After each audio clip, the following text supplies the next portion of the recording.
And even though I'm an experimentalist, I think I will do kind of pretty much a theory talk, but with a lot of real numbers and realistic numbers. What I want to do is I want to try to shed a little bit of light onto all of the different processes, and let's see if I forgot some, that actually limit us in reaching lower temperatures. Where's the classical pointer? Oh yeah, okay.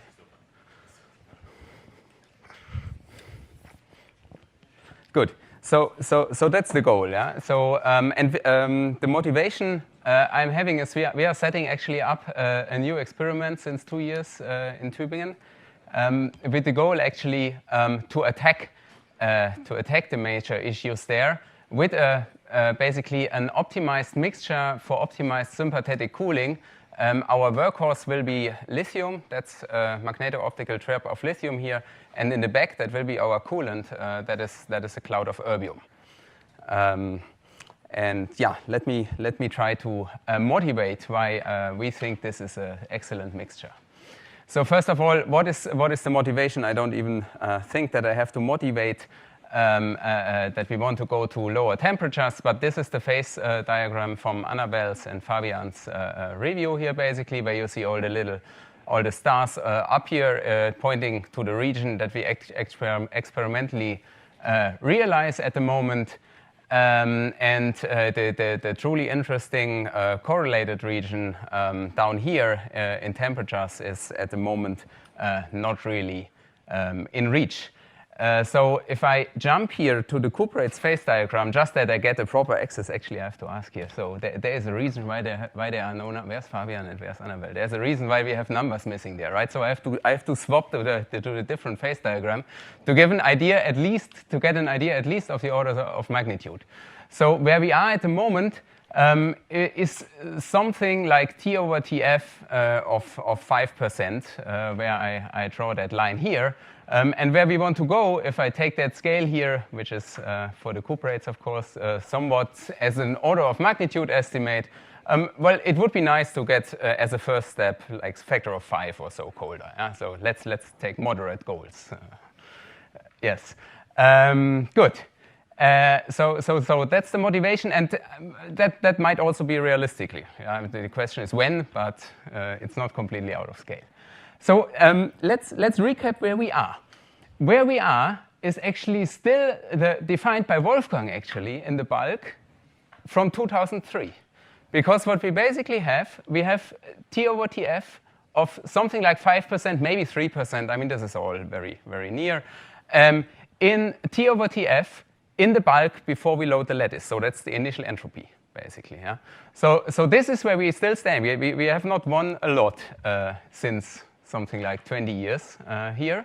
And that is one indication that this, in the end, leads also to the question where the real limits are. Yeah? For bosons, by the way, we are not much better, even though people sometimes say bosons are much colder, but these are experiments from Dan Stamper-Kern in 2015, which is the record here. They have something like 2%. So it's same order of magnitude. So now, I said on the previous slide, I put a number on this T over TF in the lattice of 5%. Let's see how I arrive actually there, because normally we measure in the lattice temperatures in terms of the hopping. Yeah, so we had this 1/4 hopping that you heard already. Oh, I don't know how often, like 5 times, 4 times. Yeah, there's a question.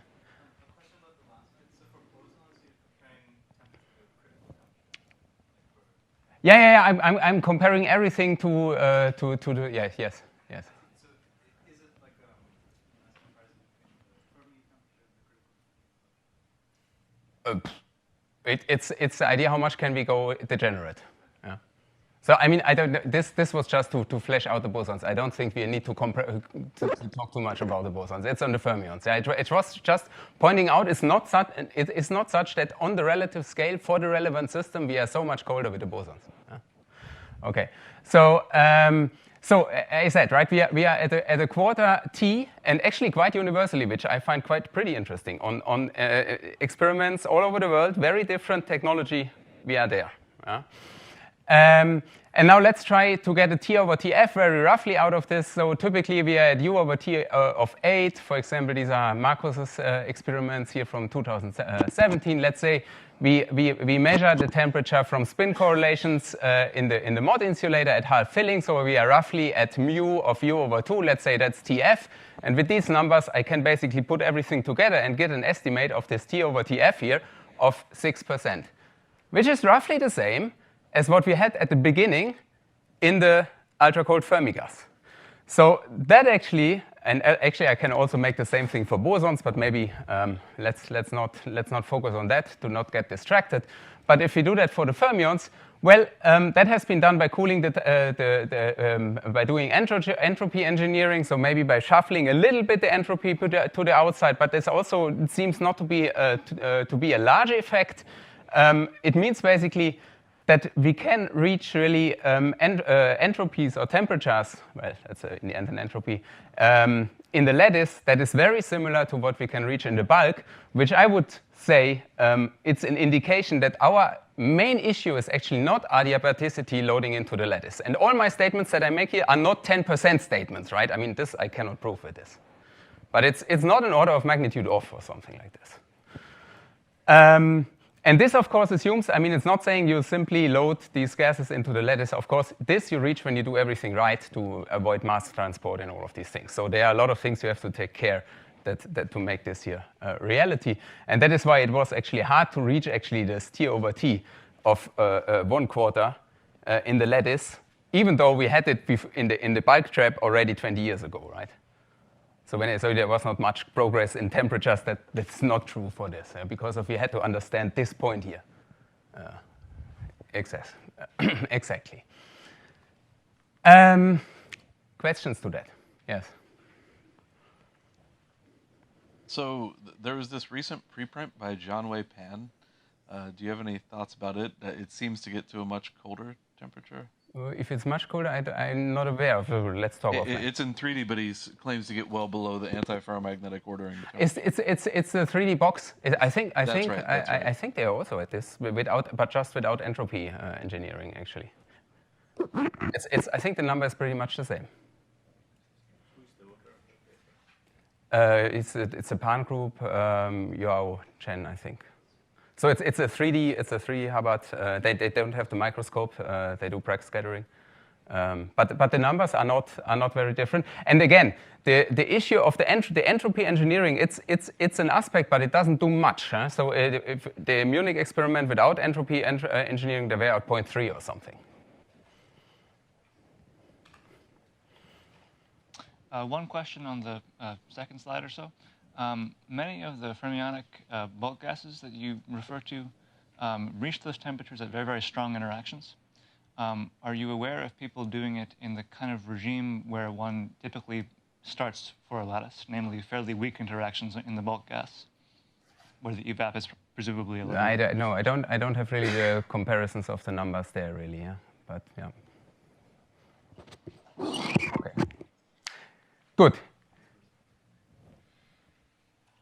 Let's talk about what might be the limits. Let's talk about heating processes. In the end, we have to boil it down.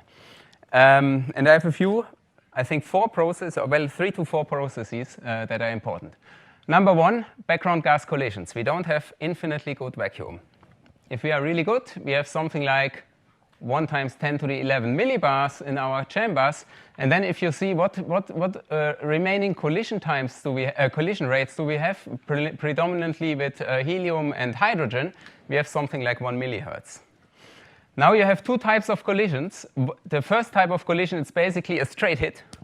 The straight hit will eject the atom. It will be a loss of the atom. And almost all collisions for our load optical traps, so it's the optical traps that typically have a depth of maybe 10 times the Fermi energy, because we avoid to make them deeper for various reasons. You will see light scattering and so on and so forth. So it's super low traps, and that means almost all collisions eject the atoms. And that means also that we end up with a vacuum limited lifetime of the atoms, which is like 1 over this gamma there. Because of everything removes the atoms, basically. The other process that we have a few collisions that happen under extremely small angles. they might be not enough to eject the atom, but just excite the atom in the trap and then reheat basically the remaining gas. That is a very problematic process. Actually, that's the only of my processes that is fortunately negligible in the typical, in our typical regime, and that I can show here basically. So these almost miss basically small angle collisions. That is basically the formula for the energy change per particle. So my little q is energy change per particle. I on purpose don't write here t dot. Yeah, it's not a temperature change because we also have this heat capacity issue.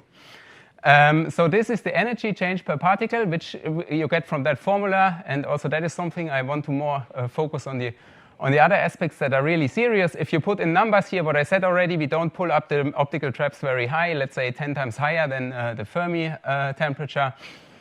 Fermi temperatures are from micro K. So what you get here is basically energy input rates normalized to the Fermi temperature of something like 10 to the minus 7. We were at 10 to the minus 2 per second is this. So, and our experiments are like second scale-ish plus a bit, yeah. Is this a huge problem for the cryo experiments, actually, if you like increase the rate of almost less collisions, just because the background gas is colder? No, but you will not. You see this? I mean, this. I haven't focused. Actually, I need a bit of water. I haven't focused on that. This epsilon d there is the energy basically imparted by a single collision onto the cold atom, and even if you go to cryo temperatures, this is 500 milli-K. It will be still huge. So this will not really change. Good. So again, this is the only thing that is negligible. The next thing is now the direct hit collisions in the degenerate regime. What they will basically do, they will drill holes into the Fermi sea, because of course they don't care whom they hit, right? So that means basically each loss event in the degenerate regime will basically cause a heating on the scale of the Fermi energy minus, the kinetic energy that specific atom that you hit basically had. Then we average over that term, and we get again an energy input per TF of something like the collision rate, because you get roughly the Fermi energy, right? That's why this prefactor is 1. Putting in numbers again, we get something like 1 times 10 to the minus 3 per second. So this starts already to get relevant. Yeah. Next number. We have now let's move now from the traps to the lattices, because simply these processes are more relevant when you have higher frequencies, tighter confinement of the atoms. So probably this here is not so much an issue in dipole traps, but more in lattices. And now, actually, Martin, you were the only one who were not on lithium on the entire conference. so let me take lithium, and let me take the typical optical lattices. So we have lithium like half a micron lattice. Some numbers here, recoil energy 750 hertz, typical depth, and you will see actually we cannot really tolerate to go to much deeper lattices due to photon scattering. Depth of 8 recoil, and the rest of the numbers follows. Just because I want to keep comparing energy increase rates to the Fermi energy, I also put here some interactions to basically have a typical scale of the Fermi energy here, right? I don't want to change my units now. Okay, so we have intensity noise. Intensity noise means your lattice wells shake a little bit. You get a spring constant modulation or parametric heating. That's the formula. So the energy increase goes like basically, well, if you normalize that per omega, it's an entropy increase basically, and then it goes like omega squared because of basically you shake longer for the same time, times the relative intensity noise. Long story short, if you put in typical numbers for your relative intensity noise of the laser, well, let me finish this. Then you end up with something like 1 nano-K per second. And if you now normalize that again to that Fermi energy that I just put up there, you are at 5 times 10 to the minus 3, similar order. This thing is something that we experimentalists should discuss, because I honestly have no feeling. That number here comes on the reverse. I say, okay, let's say it's also 1 nano-K per second. How much shaking can I have? And to me, this sounds like a ridiculously small number, but maybe something to discuss. So this is 1 picometer squared per square root hertz on the resonance of your trap. Comparison, I know, for example, because we are also building cryo experiments, there are shaking measurements of a vibrating cryo perfectly decoupled. Then this one here is more a 10 nanometer. So this one here, you have to vary for basically your retro mirror of your lattice. So, and this, yeah, I don't know if someone has a feeling on that. But if it's on that order, you get also here. Okay, next thing, light scattering. Energy increase is simply the recoil you get per scattering event times the scattering rate. Here are numbers, or here's a plot. So this is the lattice depth, and this is this Q dot. And these are different wavelengths, again for lithium.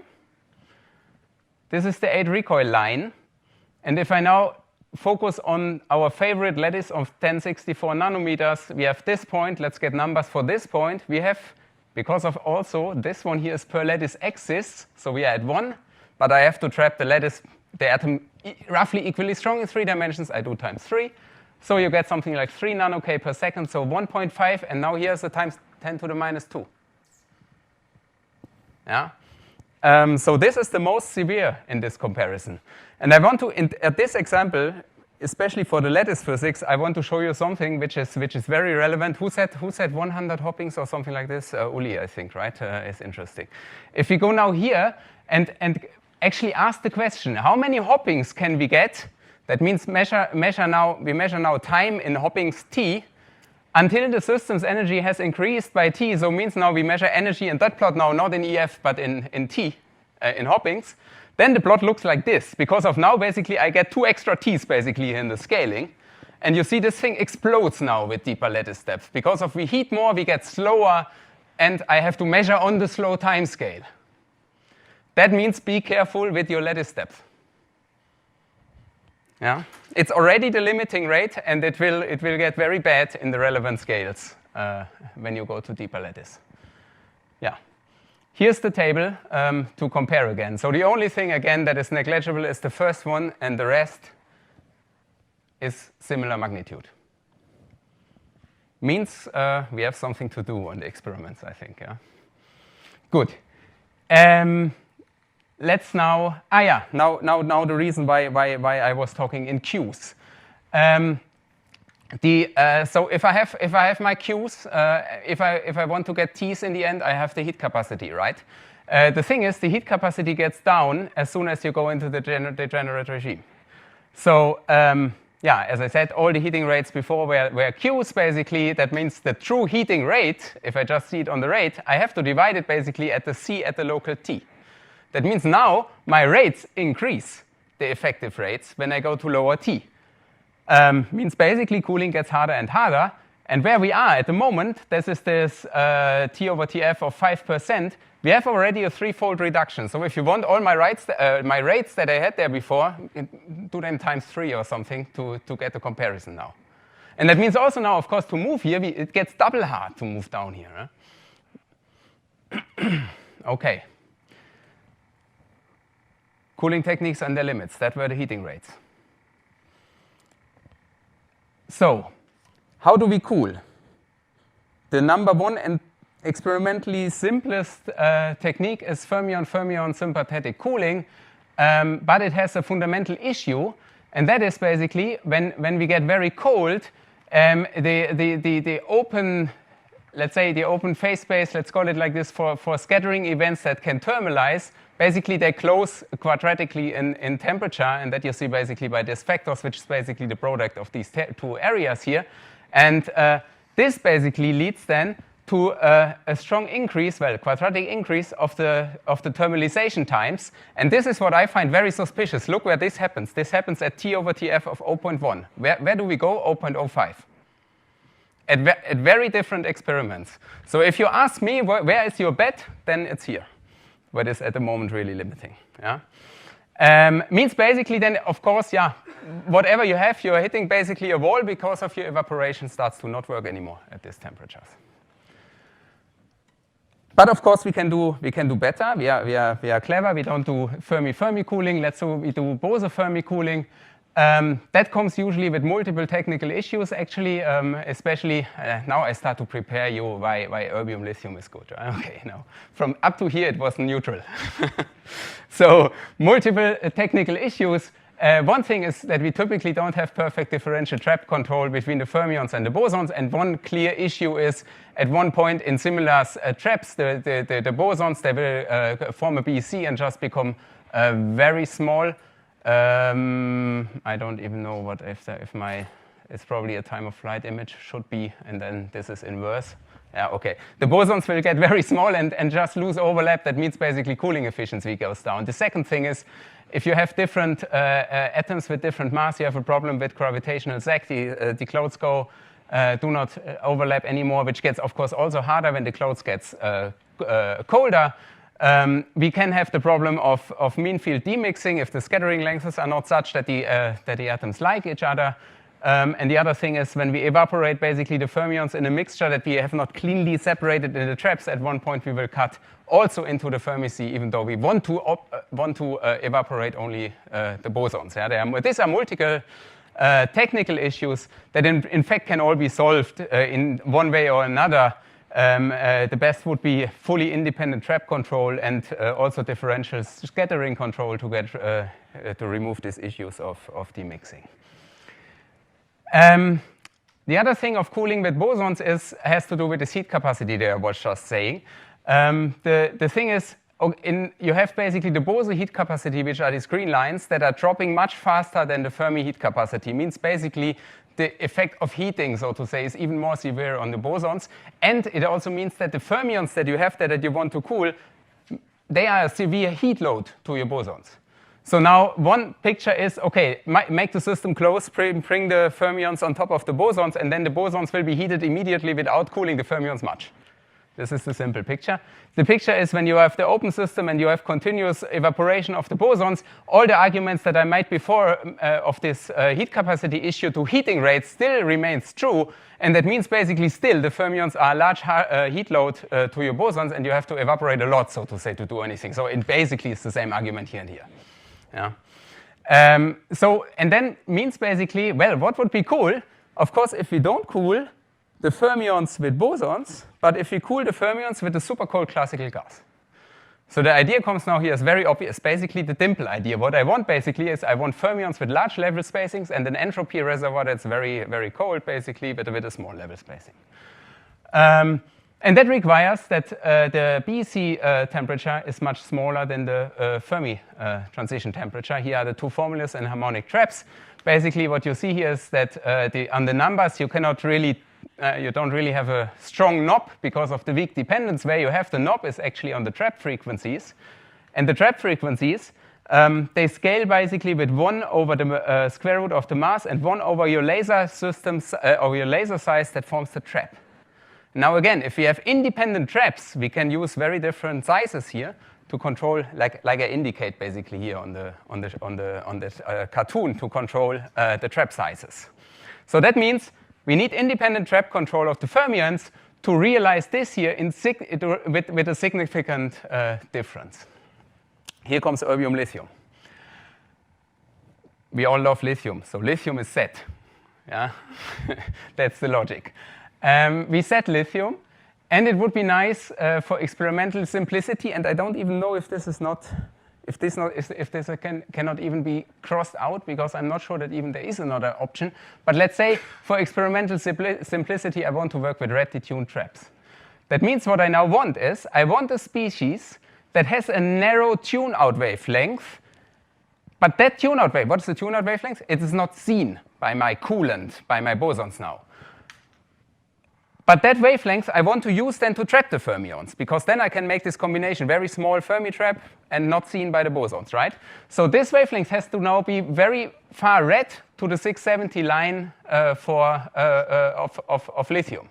The second thing is what would be nice is to have Feshbach resonances to tune thermalization rates and control mixing, demixing dynamics.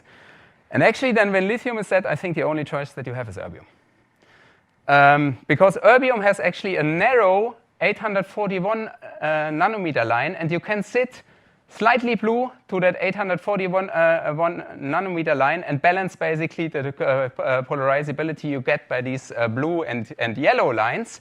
And this is still sufficiently redly tuned from the 671. That was the reason why on the light scattering there was the 841 nanometer line that had a penalty of a factor of 2 to 1064, just to give you an idea.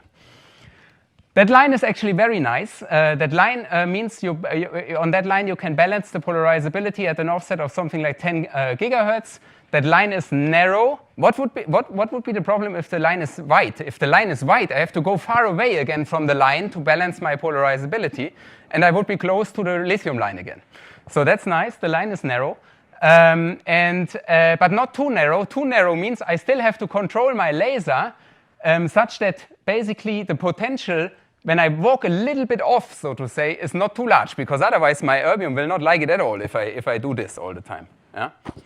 And this is well under control. So you see here basically we get something like 5 nano-K for a temperature range of 100 kilohertz. So that looks good. And with this, if we put in basically now trap sizes of something like 550, well, probably more 30 and 300, doesn't matter that much, we get basically a ratio of the trapping frequencies of 50, which means we get a ratio of the temperatures of 100. And that means we could, with this combination, cool basically, using erbium as the coolant, down with a classical gas to 1% of the Fermi energy. That is something that has not been tried yet. And the route to there is very complicated, just to say. What is also nice with this approach, relying basically on this tune-out wavelength, of course, no one tells me how this trap is supposed to look. So we can also try to do cooling in the lattice and play tricks like this, right? So once this is working, you have all the freedom. Good. Of course, the world is not so simple, even if this is not simple from the start, but there are disadvantages. So one is, erbium is, first of all, heavy. We have a mass ratio of 28. That's not very nice. Erbium is magnetic, which will cause, with lithium, might cause dipolar relaxation that is serious. And erbium has too many Feshbach resonances that we have to fight somehow. Yeah? So let's go through all of those.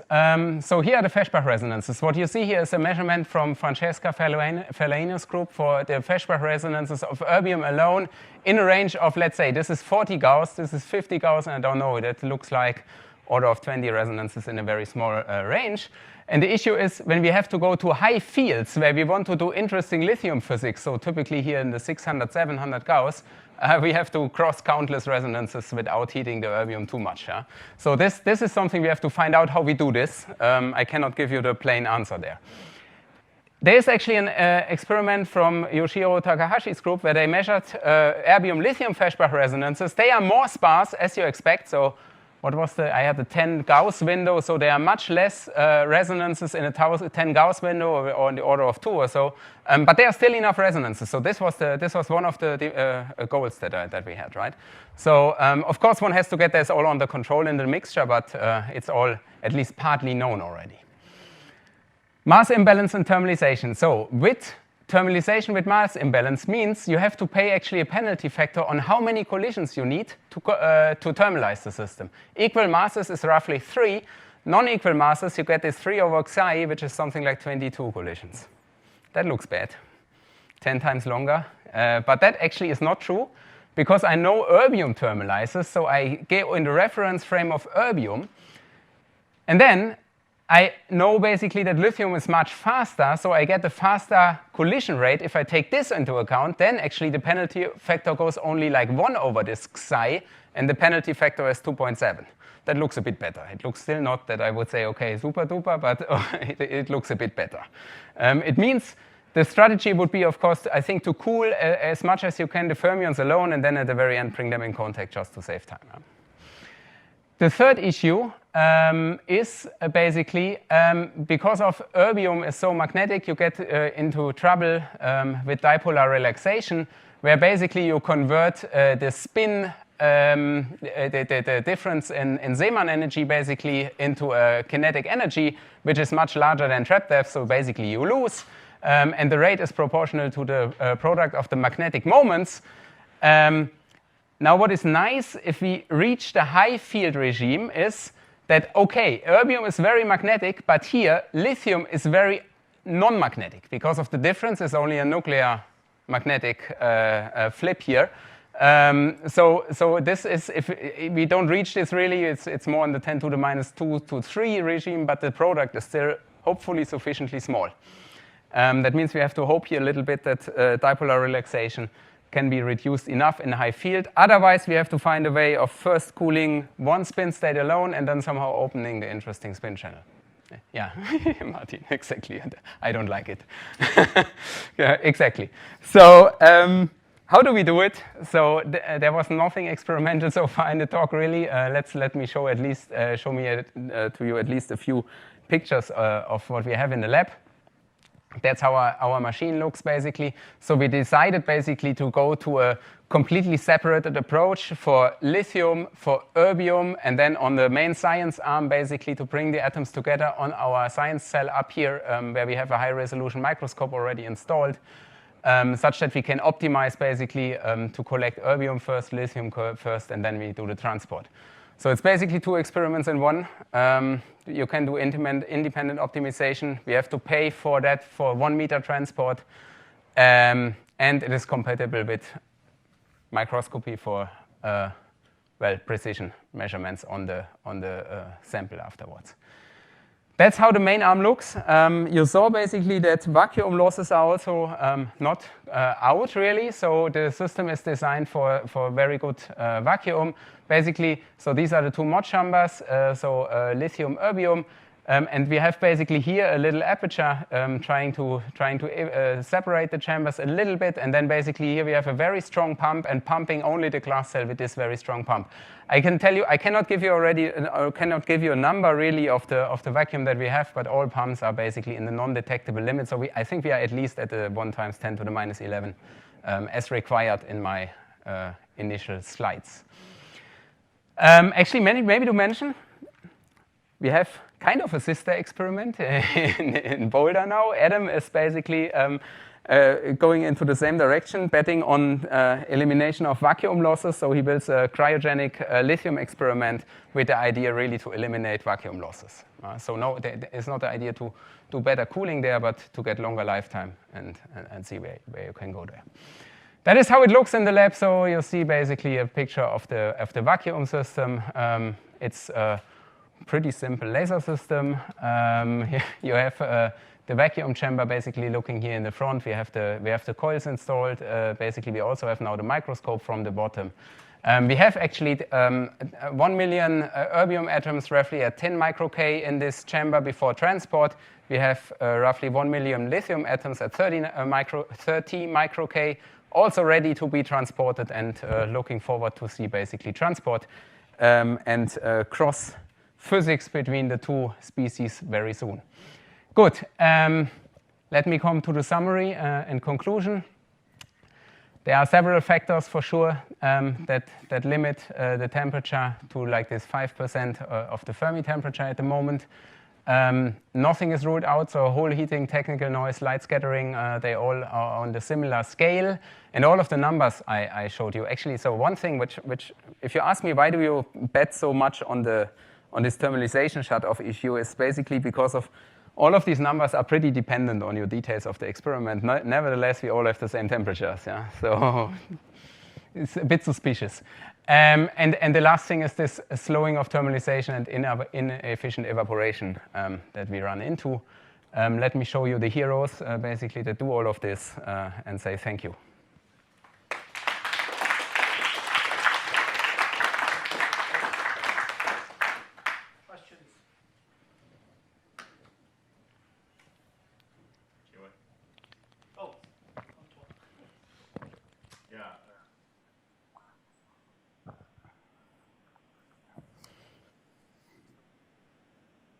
Mm-hmm.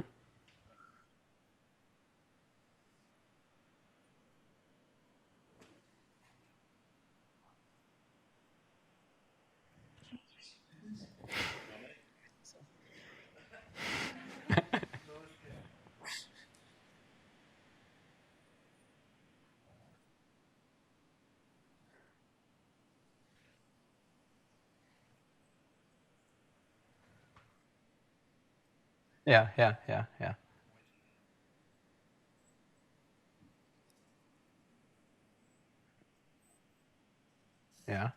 Yeah. From the reservoir on the other side of it, basically. Yeah. That's something that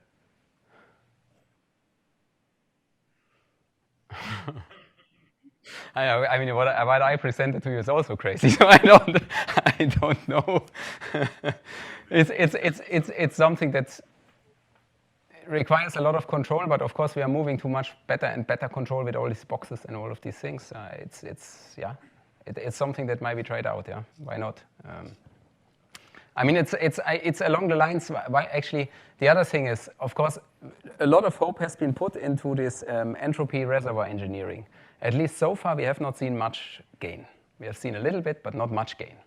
I asked basically also the Harvard team basically how much that actually helped, or how much they think it helped. I think this question is at the moment not really clear.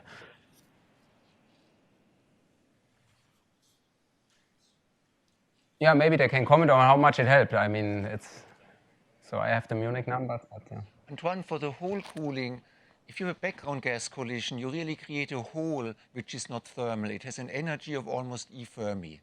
And if you now think of strategies of filling the hole, you're really running against it. If this hole thermalizes, it can create 100 excitations closer to the Fermi energy with lower excitation energies. So if you think in filling the hole, you have to do it fast enough before the hole is multiplying, is dividing its energy over many, many smaller excitations. I want to really fill the hole directly with this proposal. Yeah. Wait. There was the question of the comments of the, because I would be interested. The comments of the Harvard team for the entropy here. Yeah. So what we found is that so at high temperature, still numerics can show the entropy of a particle or heat capacity.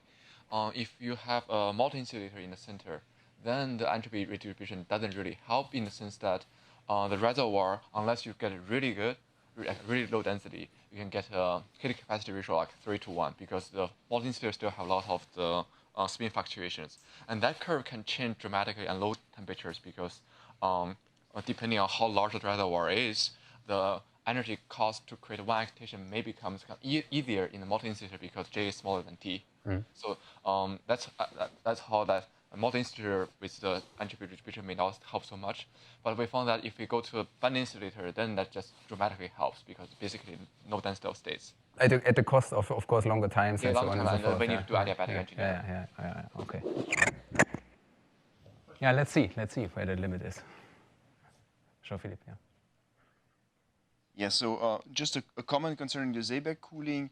I mean, it's hard to find a cooling method where you can at least prove that it's better than evaporation, because evaporation on paper is actually very good. So the only thing which the Seebeck thing was cooling, at least if I remember correctly, is that in addition to getting rid of the high energy atoms, you're also injecting lower energy atoms at the same time. Yeah, but then they have to do it fast enough, right? Of course, that doesn't solve the problem of the thermalization of the holes that you're continuously creating. But at least you get cooling power in the low T over TF regime where evaporation essentially stops working. Now, whether in practice it works, I don't know. So I have a question actually. When you enter regimes of temperatures at the 5% level or even below, how do you measure how cold you actually are? So with fermions alone, it's difficult, right? So yes. The Paris experiment, so let me first answer this for bulk gases. The Paris experiment of Christophe there had basically a lithium-6, lithium-7 mixture. So you can assume thermalization and measure bosons. Yeah? That's one thing, it goes assumption. In the lattices, I mean, we have this thermometry with correlation functions. Yeah? But I think this is where you have to go. Yeah? But with this, you might question, so to say, the adiabaticity assumption, right? Yeah. But also in practice, it would be very nice to have a way to check, before you have to load in the lattice and measure long-range spin correlations, I guess, if your method is optimized or not. I mean, I don't know if you had an idea on I think the Bose-Fermi mixture is probably the best, right? You have to, I mean, it's like a thermometer that you couple, and so you always have to assume that your thermometer thermalizes somehow with your sample, otherwise the best thermometer doesn't matter. But,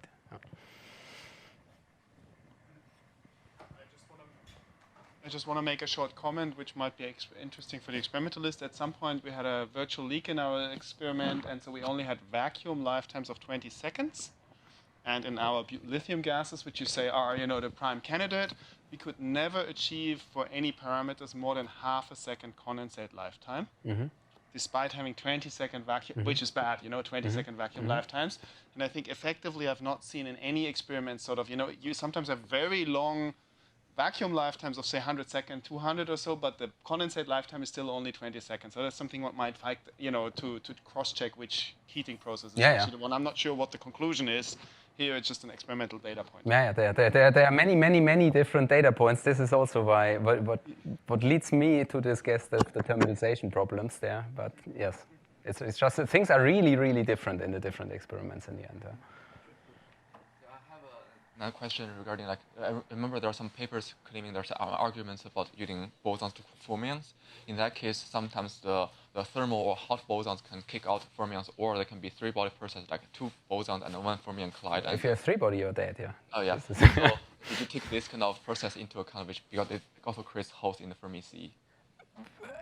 I take it into account as to design the bath such that it's absent, or to tune the scattering length such that this, of course, this is anything that is multi-particle process is something that will be on top of that. Yeah.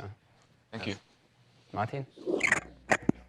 Yeah, I wonder, so this 0.25 limit that we are getting, I always thought that this could also be related to the fact that we're really good at evaporating, so throwing away particles, but we're not so good at cooling spin.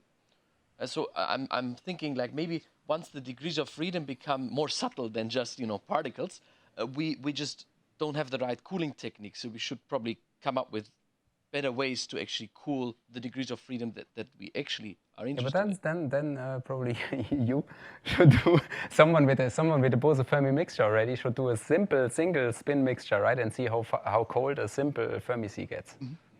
Something like this, yeah. Then, of course, how to measure, but that you don't have spin modes at the first place. Can you comment on whether, how much do you care about holes in your Fermi sea in the case that if your thermalization times are very long anyways in that regime, then if you have a hole in your Fermi sea, that might not affect the physics you're seeing too much, and then it might be there, but it's fine. Yeah. So you say basically non-thermal samples, and who cares if you have a fast hole that is decoupled from the rest? That's what you say, basically. Well, I think the answer, it depends a lot on what you are looking at, right? So I guess it's very hard to answer this in general. But there are for sure cases or like things like this, yeah? So okay, let's say superfluidity in a lattice of fermions. Well, if the question is, what does it matter now if a side is, you do a projection on one side and there's a hole or something like this, right? But there's no rethermalization, so you just remove that side without any effect. Actually, vacuum losses in a 2D plane data mostly do this also, right? So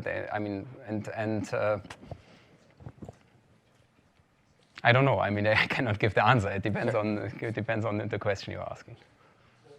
What was your argument related to dipolar relaxation? We know in the lanthanides, which have a magnetic moment of 7 Bohr magneton or 10 Bohr magneton, the dipolar relaxation, two atoms spin flip, goes actually with a dipole moment to the power 4. So dysprosium has 10,000 times higher dipolar relaxation than alkalis. But you probably want to keep erbium in the absolute magnetic ground state. Yes. But lithium will be in an excited state. But I think you will have then dipolar collisions between lithium, dipolarization, and erbium. And I think because now two atoms are lithium, one atom is lithium and one is erbium, it will probably scale with a magnetic moment of erbium squared. So I think you will still probably have a situation that collisions with erbium and lithium have a 50 times enhanced dipolar relaxation rate as we are used to from standard alkalis. Compared to lithium, yes, that's your comparison point now. But of course, lithium is completely out of scale. No, I'm just talking about the lithium erbium. Yeah, I know. But your comparison point, so to say, is I replace one of my mu's instead of the very small one with a 7 or whatever. So that's your 50 then, 7 squared. Yeah. So well, the answer is I'm afraid of this, and I think we have to test how strong it is. Yeah. But. I don't know. It's one of the things that worries me most. I think as serious as this is the Feshbach resonances that we have to cross with the erbium to be there. So it's not something I'm worrying at the moment most, so to say, Wolfgang. Yeah, good. Let's continue during lunch. Let's thank Christian and all the speakers this morning again.